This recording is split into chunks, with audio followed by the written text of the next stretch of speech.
For analysis, let's go to Yan Liang. She is the Chair Professor in Economics at Willamette University and joins me now from Portland. Great to have you on the program today.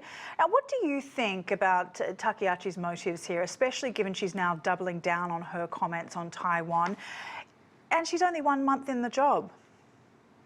Yeah, good to be with you, Sally. So I think this is clearly crossed the line. I think that China's response has been very immediate and resolute and also forceful. And so, of course, Takaichi, as we know, he has the political support from the ultra-right, ultra-nationalists. And so that's why she made this kind of aggressive statements. But of course, China also read it as not just a single event, right? This showcase that Japan, as the reporter mentioned, right? This is sort of a salami approach for Japan to remilitarize. And also this, marked a sweeping, I think, a shift from the previous strategic ambiguity on the issue of Taiwan. So I think China sees this as absolutely intolerable. And that's why we see the recent, just recent days, many of the economic measures have been put in place, as well as very stern warnings from China. And I think, this is very important from China's point of view for the Japanese Prime Minister to retract her very reckless sort of a statement and really undermining not only the U.S.-China relationships, but I think really the foundation of the post-war order. Could you talk a little bit more about this notion of strategic ambiguity? If Takaichi is deviating from the one thing that has kept the Taiwan Strait from going to war, what could that mean for China and Japan's relations and the region as a whole?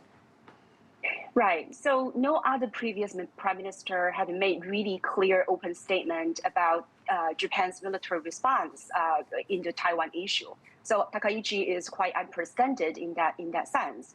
And she has never really articulated why exactly this is an essential threat to Japan. And yet, she made a kind of statement and refused to retract. Now, she does want to remedy the issue by sending some of her, vice foreign minister, the head of the Asian and Oceania Bureau to China. But it didn't seem that the talk has satisfied China's demand that she needs to retract her statement. And we saw over the weekend China sent a Coast Guard fleet through disputed waters. Seafood imports have been suspended. Japanese film releases and cultural events have also been halted. And people in China have been told not to travel to Japan. What message is China sending to Takaichi here? Well, I think the message is very clear that, Japan crossed the line when she remarks on, the military interventions of Japan. Should any sort of aggression or should any situations emerge, in the Taiwan Straits.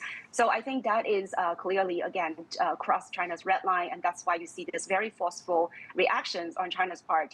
As a matter of fact, I think, her remarks has really stirred up a public indignation, I think, in China. So when you look at, social media, people were outraged, right? Because the two countries have very, sort of historical heavyweight, right? Japan has never publicly admitted the atrocity that Japan has committed to China, for multiple invasions and took as many as 30 million lives. And so I think the public outrage was very evident in China. And so in some sense, I think the Chinese government is actually acting in a very restrained way. So we're seeing the economic measures. And I think the writers had done the calculation, right, that with these kinds of travel boycott, this would cost Japan $14 billion a year to the least. And of course, China has to do a lot of, I think, toolkits at its disposal should it decide that the escalation or the countermeasure need to ramp up. And I think that also happened at a time when Japan's economy is weakening, right? The third quarter GDP contracted by 1.8% at the annualized basis, largely because a large fall in exports due to the U.S. tariff. So I think Japan is really in this very precarious situation that they put themselves in. All right, Yan Liang, we'll leave it there. Really appreciate your time. Thank you.